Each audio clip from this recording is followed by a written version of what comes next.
ضرار في الاستهلاك نوعية حيث اللحوم ظاهرة غريبة وتعفنها، حدثت في هذين وهذا بعد اليومين وضعها في الأخيرين حسب الثلاجة في رئيس الثلاجة، جمعية خصوصا حماية وأن المستهلك السيد هناك مصطفى شكوك حول نوعية زبدي، أين الأعلاف لاحظوا خصوصا واستعمال في العديد من أغذية المناطق خصوصا الدجاج. مناطق شرق اخضرار في البلاد، نوعية اخضرار اللحوم في نوعية وتعفنها اللحوم وهذا وتعفنها، بعد وضعها وهذا في بعد الثلاجة وضعها في في الثلاجة الثلاجة خصوصا في وأن الثلاجة، هناك خصوصا شكوك حول وأن نوعية هناك الأعلاف شكوك حول نوعية واستعمال الأعلاف أغذية واستعمال أغذية الدجاج. الضرار في نوعية إذا اللحوم مشاهدينا الكرام، وتعفنها، بعد قليل سنتطرق وهذا بعد هذا وضعها الموضوع في مع الثلاجة رئيس جمعية في حماية الثلاجة، خصوصا المستهلك. وأن سعيد هناك شكوك وأهلا حول بك. نوعية ماذا الأعلاف عن هذه واستعمال الظاهرة أغذية الجديدة التي سجلتموها الدجاج؟ خلال يومي العيد ضرار خصوصا في في مناطق نوعية شرق اللحوم الوطن وتعفنها، والمتعلقة وهذا بعد بنوعية وضعها الأعلاف في الثلاجة واستعمال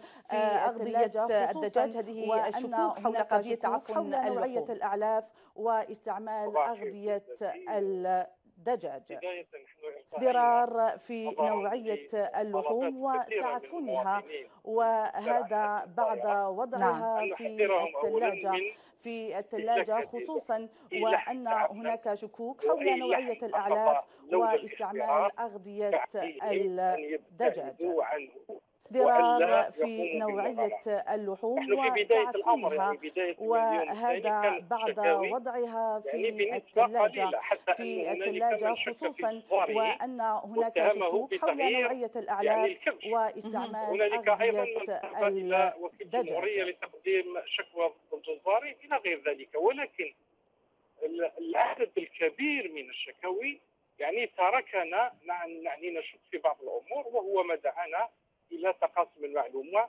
وبعدها يعني تهاطلت علينا يعني الشكاوي يعني كتهاطل الأمطار الغزيرة. نحن نود أن يتم فتح تحقيق في هذا المجال، ونعرف هذا التعفن هل ترى هو تعفن طبيعي نظرا لظروف مناخيه، ولو انه كثير من الحالات يعني في نفس العائله هنالك من اقتنى من عند موال وتعفنت اللحوم، وهنالك من اقتنى من عند موال واحد اخر ولم تتعفن اللحوم. يعني في نفس الظروف المناخيه هنالك من تعفنت يعني لحومه وهنالك من لم تتعفن. نعم. ايضا التعفن يعني لاحظنا انه يبدا من لاكويس، يعني يبدا من فخذ الكبش.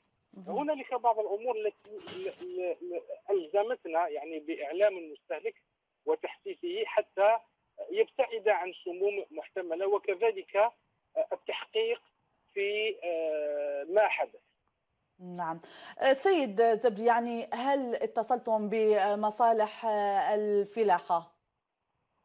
نحن اطلقنا هذا الانذار البارحه مساء بعدما اصبحنا لا نتحكم في عدد الشكوى، وبعدما اصبحت يعني المكالمات يعني بطريقه جد كبيره، يعني ما قدرناش نجاوبوا على جميع الناس، فنشرنا الخبر وبعدها كانت يعني المفاجاه.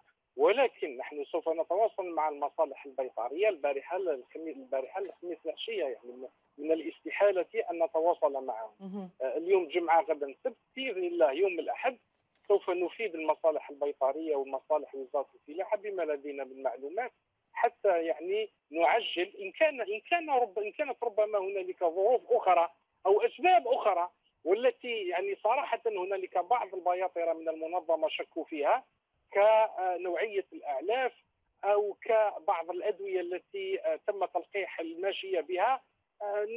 نتمنى أن لا يكون هذا الحال، جيد وأن تكون سيد جميع زبدي، يعني هي ماشيتنا تبقى الشكوك لحد الساعة حتى في انتظار فتح التحقيق. لكن السؤال الذي يطرح نفسه، لماذا بالضبط مناطق ولايات شرق الوطن؟ لأن الاحتمال الكبير أن هنالك نوع من الماشية الموجودة لدى بعض الموالين والتي قاموا بتوزيعها في قسنطينة وفي العاصمة. هذه هي الشكوك الكبيرة. يعني هنالك نوع من الموالين من مناطق معينة هم الذين يعني قصدوا هذه المناطق لبيع الماشية تاعهم، ولهذا نحن ربطنا أنه الماشية ربما تكون بها أذى، وتم تسويقها في هاتين المنطقتين. نعم. سيد زبدي، يعني على إثر وجود تعفن اللحوم، وهذا أمر خطير بالنسبة لصحة المستهلك الجزائري، يعني أيضا هل تلقيتم ربما المصالح الصحية، يعني لم تتلقى ربما حالات جراء هذا تعفن اللحوم من جراء استهلاكها؟ لحد الساعه يعني الاخبار الصحيه من المستشفيات ولا يعني شحيحه، ليس لدينا اخبار كثيره، ولكن لازم الحمد لله نقولوا أن المستهلك الجزائري مستهلك حذر. نعم. يعني لما راى هذا التعفن، هنالك من احتفظ بهذا اللحم وما يزال يحتفظ به لحد الساعه، املا في ان نعطيه الضوء الاخضر لاستهلاكه. ولكن نحن يعني لسلامه ولصحه المواطن الجزائري نقول أن هذه القطع التي أخذت لولا يعني لولا الاخضرار لا يمكن استهلاكها لأي سبب من الأسباب، ولا بد من التخلص منها، ليس إعطائها للقطط أو للكلاب كما أعلمنا البعض، ولكن التخلص منها. نعم، إن شاء الله.